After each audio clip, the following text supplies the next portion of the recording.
Sekadar memiliki sempadan dan pengetahuan sendiri, malah tersimpan kisah sejarah dan legenda yang bentuk identitinya. Kisah-kisah ini membuktikan bahawa asal-usul di negeri Malaysia kaya dengan unsur sejarah, alas boleh jadi dan legenda rakyat. Keunikan inilah yang menjadikan Malaysia sebuah negara yang bukan sahaja berbilang tahun budaya, tetapi juga syarat dengan warisan yang wajib kita hargai dan pelihara. Mari sama-sama kita saksikan dokumentari yang menarik ini. Selepas itu, saya akan mengumpulkan beberapa soalan untuk dijawab oleh kawan-kawan. Mari kita memberi tumpuan kepada TV ini. Saya adalah sebuah Raja Perbelanjaan Asia Tenggara. Ada 14 buah. Siap.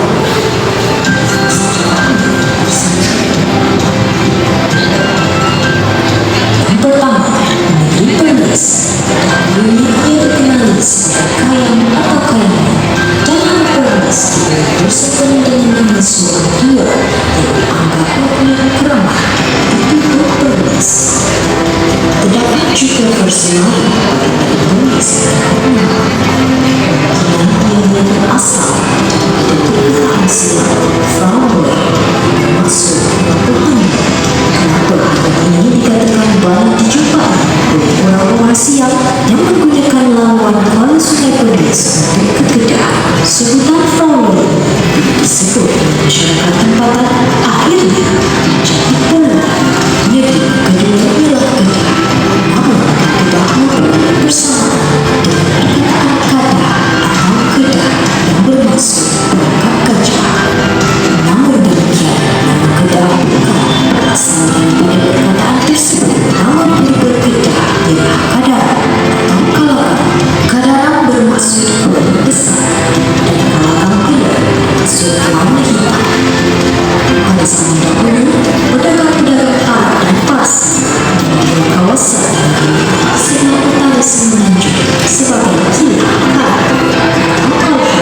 Kerajaan Langkasuka yang seringkali diperlukan kisah-kisah penciptaan kalangan orang Melayu juga dipercaya terletak di Kedah. Yang ketiga, Pulau Pinang. Pulau Pinang pada awalnya dikenali sebagai Pulau Kasabin.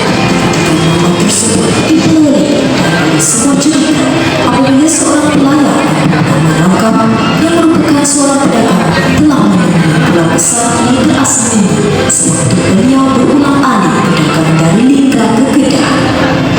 Nama Pulau Kasabin terus digunakan sehinggalah kedatangan British pada tahun 1756. Apabila pokok pinang mula ditanam di pulau ini selepas kedatangan British, pulau ini kemudian ditukar kepada Pulau Pinang. Pulau Pinang juga pernah diberi nama Prince of Wales Island oleh Francis Lyon pada 11 Ogos 1786. Sebelum nama Pulau Pinang menjadi popular, penduduk di sekitar belum mengenali Pulau Pinang dengan nama Tanjung Penaga, serta nama pokok penaga yang tumbuh di sekitar tapak Fort Cornwallis. Yang keempat merupakan negeri Perak. Negeri ini mempunyai nama klasiknya yang tersendiri, iaitu Gangga-Negara. Pusat pemerintahan Gangga-Negara ialah di Perwas. Menurut Nikayang Baru Mahawangsa, nama Perak diberi bersempena dengan anak panah bermata Perak yang dilepaskan oleh anak Raja Perak Mahaputisa. Kedah, anak itu dilepaskan ke kawasan dihajati beliau untuk dijadikan sebuah negeri. Maka lahirlah sebuah negeri yang dinamakan Perak. Yang kelima, negeri Selangor. Terdapat cerita yang mengaitkan nama Selangor adalah dari sejenis serangga yang digelar Langau. Seorang pahlawan dalam perjalanan ke utara telah ditewaskan oleh seekor langau yang mengganggunya ketika berehat di tepi sungai.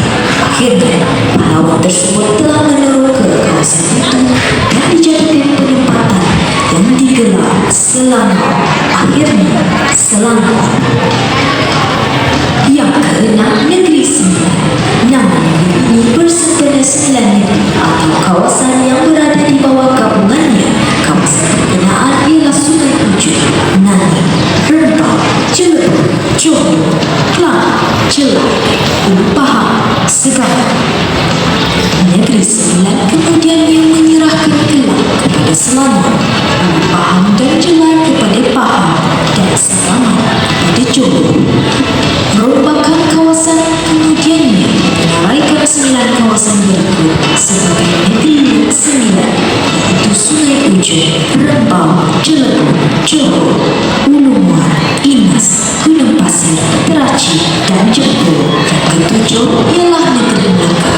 Selain daripada kisah para miswala yang menyaksikan seekor landut dan anjing hingga jatuh ke sungai, maka tempat beliau bersandar ketika itu terdapat clue lain bagaimana Melaka mendapat namanya.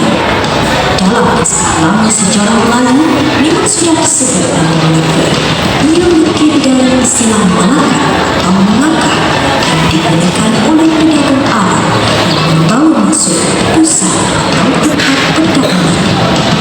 Dalam bahasa Sanskrit, Melaka mungkin dirujuk sebagai Malaya Kolam atau Malayaka yang membawa arti negeri orang Melayu. Yang ke-8 pula ialah negeri Johor. Satu-satu perkataan Johor diambil dari perkataan Johor. Maksud keberharga. Pengaruh Arab jelas di mana para pedagang dari Arab datang ke sini untuk menjalankan perniagaan rempah yang semuanya terkenal pada suatu ketika dahulu. Johor juga dikenali sebagai hujung tanah atau gangganan oleh orang-orang Siam yang bermaksud batu permata. Yang ke-9 merupakan negeri yang digelar Indra Putra, iaitu Pahang. Namanya telah ada sebagai negeri Melaka yang dikenali sebagai Pahang Tua. Dari kisah yang jelas bagaimana Pahang mendapat namanya, namun dalam bahasa Kemek, Pahang itu bermaksud timah, yang mungkin ada kena-mengena dengan Sungai Lembing yang terkenal dengan timah. Negeri yang ke-10 ialah Terengganu. Ianya dipercayai berasal dari cahaya kilat yang dilihat oleh penduduk Kelantan. Lalu mereka berkata, terangnya Ganu, atau maksud lainnya terang hingga ke sana. Terdapat juga kisah yang mengatakan nama Terengganu berasal dari kisah penemuan barang gajah di sebatang sungai di Pulau Dulu. Kerana saiz-barangnya yang besar dan benar-benar terlihat oleh penduduk tempat yang menunjuk tangan itu sebagai tangan anak. Negeri ke-11 merupakan Kelantan. Nama Kelantan terdapat dalam nama gelam letak, iaitu nama Melayu bagi pokok Melaleuca nicodendron.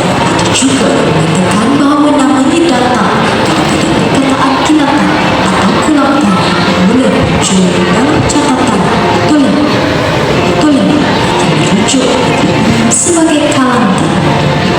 Perkataan Sabah itu sejenis pisang. Kebanyakan penduduk asal menanam pisang ini di pendapatan mereka di sekitar pantai.